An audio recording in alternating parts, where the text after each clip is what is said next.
Let's do a toughie here. Let's do the French fryer.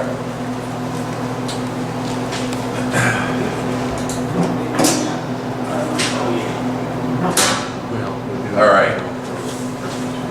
I know the Knights of Columbus do fish fries and other good things like that. So, I mean, this is a commercial French fryer.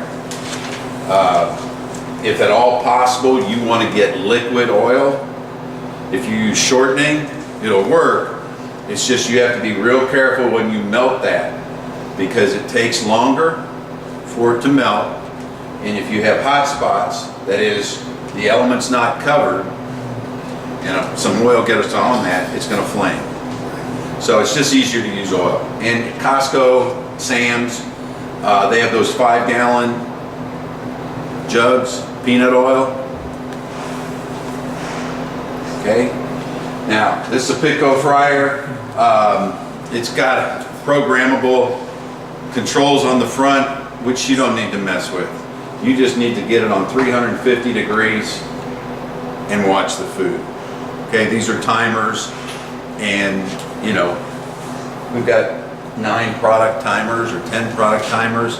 If you were in the restaurant business and you had French fries, onion rings, fish, and something, you might program those for each of those products.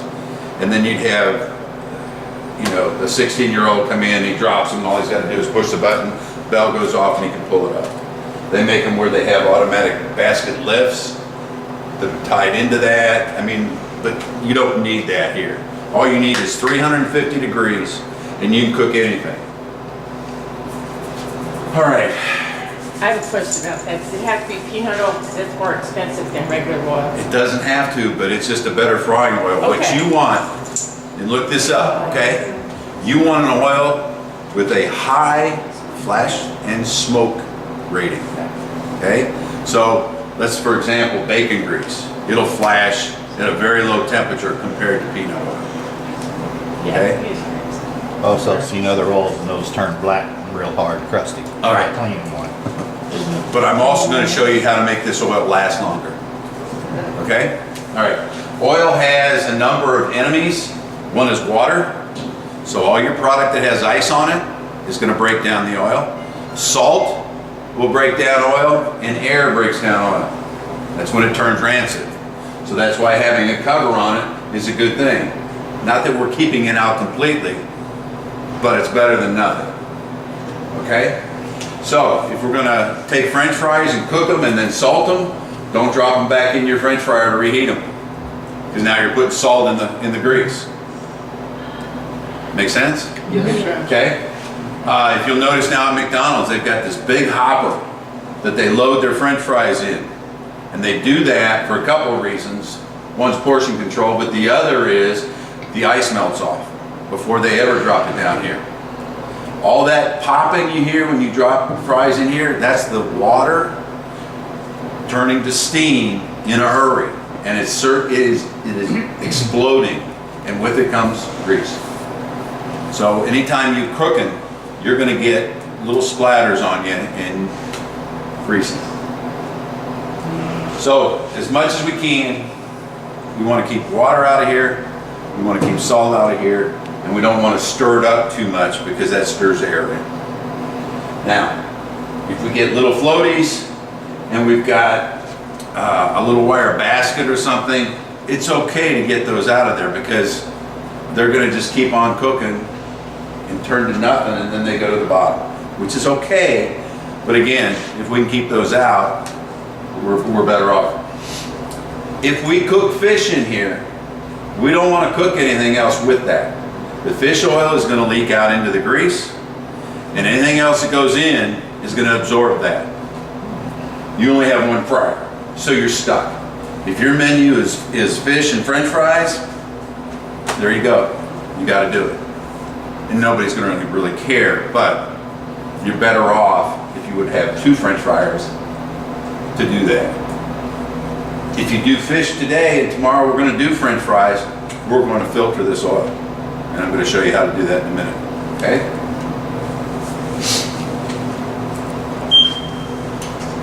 I hit I for on. Don't ask why, it's I. Never know that one. Okay, you hear it clicking? That's the electronic ignition. It's a gas fryer. So we have tubes down in here. The flame is not in the grease. It's inside those tubes. What button did you hit to turn that on? The eye. The eye? Yes, sir. The eye. The eye. We've got a thermometer, which is what we will change the temperature. But once it's on 350, we should never have to change that. Okay? And then the P is for programming. And again, I don't think you need to mess with it. Are there right and left elements? Because there's two eyes, No, there's two items. one on Yeah. each end.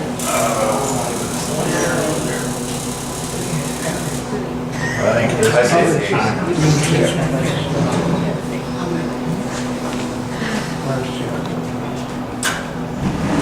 Here it goes.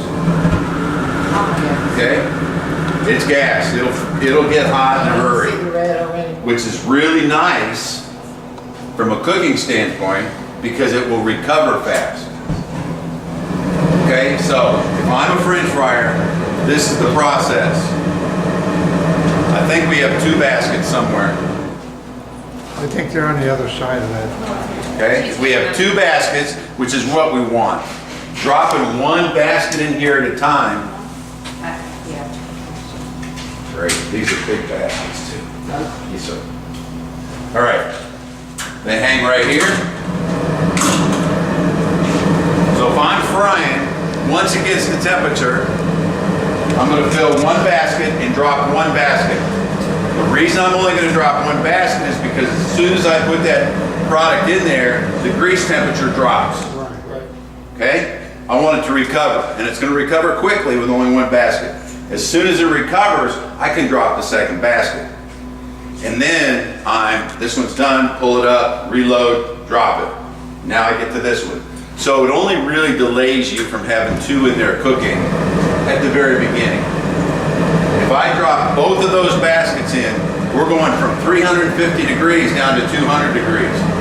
And what happens then? Sucks up a little. It sucks up the oil. Because the cooking process in the fryer is, as soon as it hits that hot grease, it seals the outside, if it's hot enough. And then the bubbling you see is the moisture cooking out. Right? So at some point, when you overcook it, it's because you cooked all the moisture out.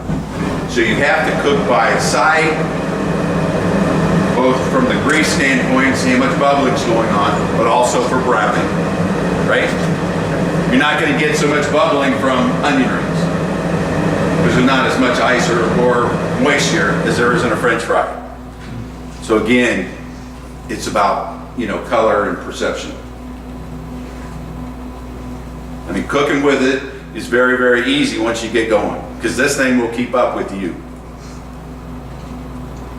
You could do fish sticks, fish squares, and the way to do that is not to pile them on top of each other, but lean them against the sides of the basket. And the reason we're doing that is when we drop it, the grease hits every side of that square. If we have them laying against each other, it will cook them together because the grease doesn't get in the end part to seal it. And so the breading and the batter acts as a glue.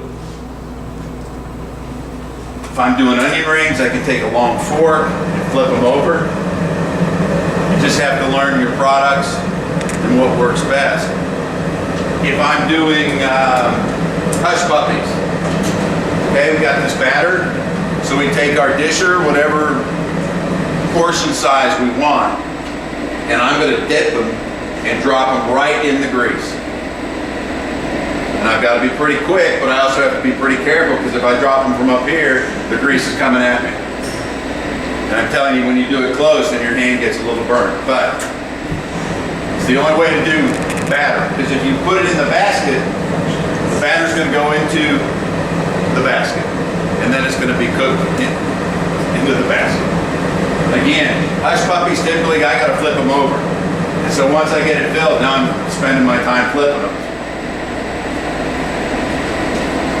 Questions on how to use it? How do you know when it gets to 350? Get the lights off. So right now, probably should know what it's up.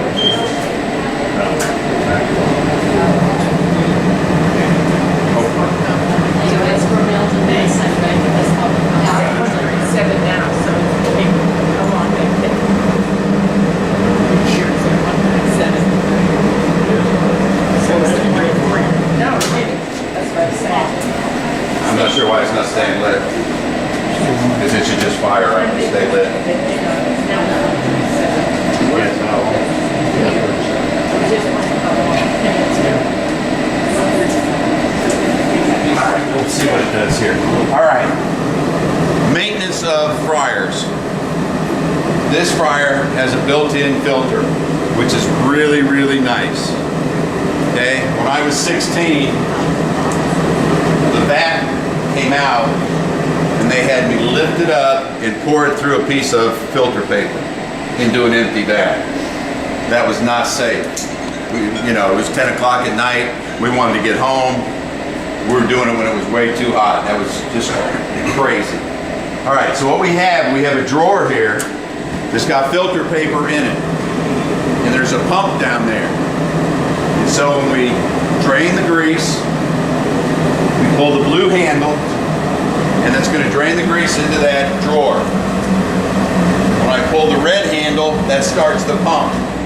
And the grease is going to go through the paper, back in here, back out through the paper, back up here. And we're going to keep doing that till we like the color of the grease. All of the particles will stay down in that paper. A lot of the coloring will stay down in that paper. At the point you can't get it to this color or clearer, it's time to get new grease. Okay, I'm going to show you how to do that. I just want to see if this thing keeps firing up. It doesn't seem to be acting right to me. How often do we filter it? I'm going to filter it every day I use the fryer. There should be a bristle brush about this long. It's kind of round. While it's going around, I'm going to clean off the edges. Because you can see right now there's still some crumbs in here that should not be there. If I filtered this, okay? When I'm all done filtering, I like the color it is. I leave the pump running, but I close the valve, and now it's going to fill it back up. At the point, all you're getting are bubbles. It's time to turn the pump off. It's pumping air. Make sense? Okay, when that's all done, I'm going to pull the drawer back out, and I got to clean it out. It's going to have a little bit of grease, and it's going to have a lot of crumbs. So you have to evaluate your filter paper and decide if it's time for a new piece of filter paper. You should be able to get 2 or 3 filterings out of one piece of paper, depending on how bad your grease is. That will extend the life of your grease. If you don't filter it, it's not going to last very long. I don't know how often they use it for the school. Every day, every other day, once a week. We know the menu. A couple times a week. I'm not sure, I'm just guessing. Yeah. Can you get a month out of it? Maybe. If you filter it, take care of it. When you filter it, it doesn't all get back in there, so you have to add a little fresh grease. That again is going to extend the life of the whole pot. Yes, ma'am. So how long does it take to run a filter?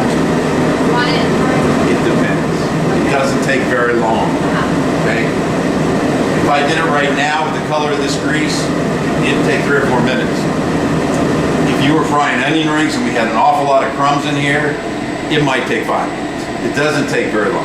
So are you suggesting then that, like, let's say somebody cooks Saturday night, cooks some fish, and then Sunday morning somebody wants to cook French toast sticks, so it should be run after every use? Every day that you've used this. Okay. Okay, if you're doing fish, and then you want to do something else later that day, I might filter it then too. How much grease is that hold? 6 gallons. 6 gallons? It's heating now, so finally. They rate it by pounds. I believe this is a 40 or 45 pound. So, I think that's what.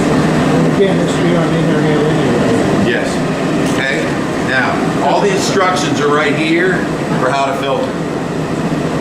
Should you do it before you start or when you're At the end of the day, yes. But let it cool down some, turn it off, go do something else, and do this last. Because it's safe, you're not touching the grease, it's still better. Okay? You don't want to do it when it's cold, because it won't filter as well. How do you check the temperature on that again? Hit thermometer. Right now it's heating. Okay, It's now- getting there. Now it's getting in. Yeah, it's getting there. Finally. Right.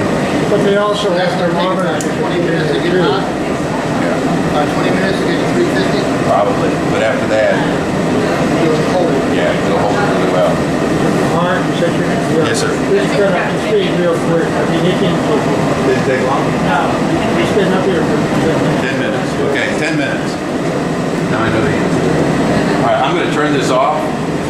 1, 2, 3, 4, 5. And then we're going to go look at some other things real quick, and then we'll come back to this so I can show you how to take this filter apart. Okay. Okay?